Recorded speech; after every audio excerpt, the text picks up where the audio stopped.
Hello! Assalamualaikum! To this video po, tuturuan ko po kayo kung paano nga ba mag-download ng sound effects sa YouTube or yung mga music background na ginagamit ko sa pagbablog. Marami pong nagtatanong to sa akin kung paano nga ba mag-download ng ganyan. Pero yung mga nagtatanong, yung mga baguhan. Kasi yung mga batikan talaga. Yung mga ganitong sound effects, tsaka ganito, mga ganun po. So, paano nga ba tayong mag-download? Paano nga ba ako mag-download ng sound effects or music background para sa video vlog ko? I'm Chana Mahmoud.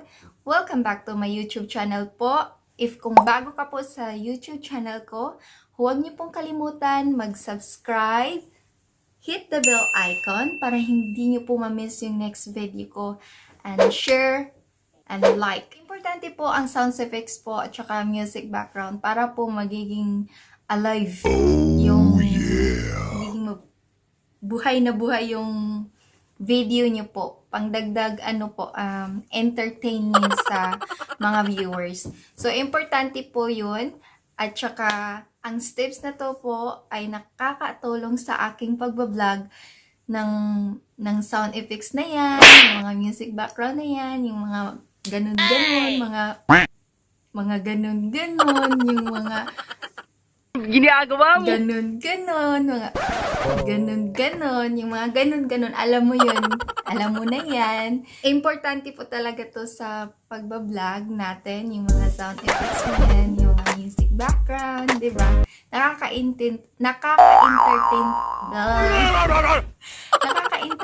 po siya sa mga viewers. So, para naman po hindi sila mabore. Oh no! Ang ginagamit ko pong editing app yung KineMaster or KineMaster.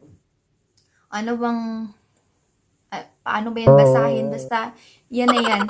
Yan na yan yung ginagamit ko talaga. Makikinimaster talaga ako, guys. So, let's go to the screen to show you how I download my sound effects and my music background sa vlog editing ko po. So, keep watching till the end po and tara na! Huwag na po nating patagalin.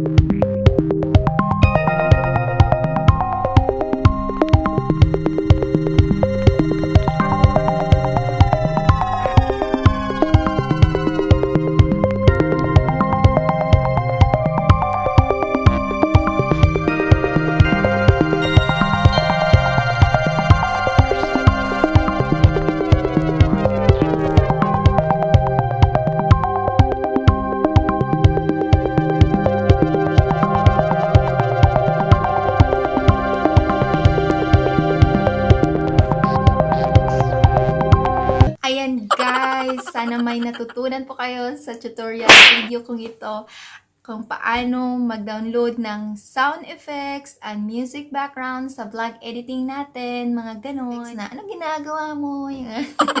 Yung mga ganon, makikita nyo po lahat doon. Tsaka marami pong mga choices na gusto nyo. Ayan. So, punta lang kayo sa YouTube, tapos follow nyo lang yung steps doon sa Android tutorial po kanina. So, kung bago ka po sa YouTube channel ko, huwag yun na pong kalimutan mag-subscribe at hit the bell icon para sa next video update po. And sana po magkikita pa tayo sa next video update. Sa next video ko po. Thank you for watching po and God bless us all.